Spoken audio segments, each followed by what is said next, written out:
दोस्तों, एक गांव में एक साधु रहता था। वह जब भी नाचता था तो बारिश हो जाती थी। एक दिन गांव में शहर से 4 लड़के आए। जब उन्हें साधु के बारे में पता चला तो वे उसे चुनौती देने पहुंच गए। लड़कों ने गांव वालों को एकत्रित कर कहा कि हम नाचेंगे तो भी बारिश होगी, यदि हमारे नाचने से बारिश नहीं हुई तो साधु के नाचने से भी बारिश नहीं होगी। लड़के बड़े घमंडी थे। वे गाँव वालों के सामने साधु को गलत साबित करना चाहते थे। उन्होंने सबके सामने नाचना शुरू किया। पहला लड़का आधे घंटे नाचा लेकिन बारिश नहीं हुई। वह थक हार कर बैठ गया। फिर दूसरा 1 घंटे नाचा लेकिन बारिश का नामो निशान नहीं मिला। इसी तरह बाकी 2 लड़के भी नाच कर थक हार कर बैठ गए लेकिन बारिश नहीं हुई। अब साधु के नाचने की बारी आई। वह 2 घंटे नाचा लेकिन बारिश नहीं हुई। हालांकि उसने नाचना जारी रखा। उसे नाचते हुए शाम हो गई। वह फिर भी नाचता रहा। अचानक बादल गरजने लगे, फिर बारिश होने लगी। यह देखकर लड़के हैरान हो गए। उन्होंने साधु से पूछा, बाबा हम नाचे तो बारिश नहीं हुई लेकिन आप नाचे तो हो गई, ऐसा क्यों? इस पर साधु बोला, जब मैं नाचता हूँ तो 2 बातों का ख्याल रखता हूँ। पहला, मैं ये सोचता हूँ कि मेरे नाचने से बारिश जरूर होगी। दूसरा, मैं तब तक नाचता हूँ जब तक कि बारिश हो न जाए।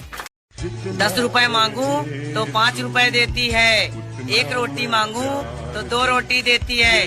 कमेंट में बताओ कौन है वो। एक बार एक बेटा भागा भागा अपने पापा के पास आया और बोला, पापा हमारे घर में एक भूत है। पापा बोले कि भूत वूत जैसी कोई चीज नहीं होती, ये वहम अपने मन से निकाल दे। बेटा बोला कि पापा काम वाली बाई भागती भागती मेरे पास आई और बोली कि तुम अपने पापा के साथ यहाँ से निकल जाओ, इस घर में भूत का वास है। पापा ये सुनते ही डर गए और घर से निकलने की तैयारी करने लगे। जैसे ही बाहर जाने के लिए पापा ने दरवाजा खोला, इतने में बेटा बोला कि पापा हम अपने साथ काम वाली बाई को भी ले चलते हैं, वरना उसे भूत मार देगा। पापा बोले, बेटा हमारे घर में कोई काम वाली बाई ही नहीं है।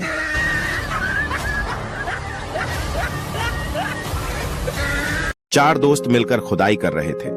तभी उसमें से एक दोस्त को बहुत सारा पीतल मिलता है। उसे पाकर वो बहुत ज्यादा खुश होता है और अपने घर चला जाता है। लेकिन बाकी के तीनों दोस्त खुदाई करते रहते हैं तो एक दोस्त को बहुत सारी चांदी मिलती है। फिर वो भी अपने घर चला जाता है। लेकिन बाकी के 2 दोस्त भी खुदाई करते रहते हैं। उसमें से एक दोस्त को बहुत सारा सोना मिलता है, जिसे देखकर वो बहुत ज्यादा खुश होता है और पहले दोस्त से कहता है कि तुम मेरे घर चलो, इसमें से हम आधा आधा सोना बांट लेंगे। लेकिन पहला दोस्त बहुत ज्यादा कंजूस था। वो उससे बोलता है कि मैं यहाँ से हीरे निकाल कर दिखलाऊंगा और अपनी खुदाई चालू कर देता है। क्या ये हीरे निकाल पाएगा? वो जानने से पहले, अगर नदी में हमारे देश का प्यारा तिरंगा और पैसा डूब रहा हो तो आप सबसे पहले किसे बचाओगे? अगर आप हमारे देश के प्यारे तिरंगे को बचाओगे तो इस वीडियो को 1 लाइक करके चैनल को सब्सक्राइब कर देना और कमेंट बॉक्स में अपना देश का तिरंगा लहरा देना। बहुत देर खुदाई करने के बाद उसे